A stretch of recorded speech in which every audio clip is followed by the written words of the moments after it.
En 30 ans d'activité, jamais Patrice Murs n'a connu une crise aussi profonde. Depuis près de 18 mois, c'est un véritable bras de fer perpétuel entre les producteurs laitiers et les industriels.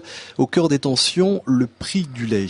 Un prix qui vient d'être revu à la baisse par 3 grands groupes d'industriels, cela malgré un accord conclu entre les deux parties en juin 2009. Une diminution de l'ordre de 10 à 20 euros la tonne de lait.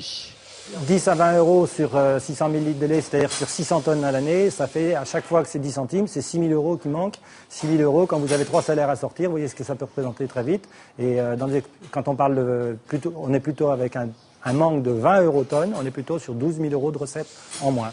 Cette diminution a donc de quoi légitimement inquiéter les producteurs de lait.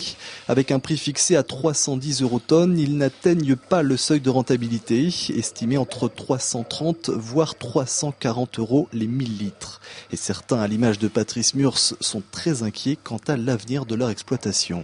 La trésorerie actuellement est très très serrée et la fin de l'année s'annonce difficile. Et en plus, ça fait une deuxième année consécutive. Donc on ne pourra pas tenir longtemps comme ça. Même si l'exploitation chez nous fait du lait et de la céréale, il viendra un moment donné où nous ne tiendrons plus. En Vendée, on estime ainsi que sur les 1100 producteurs recensés, près de 10% pourraient ainsi cesser leur activité avant la fin de l'année.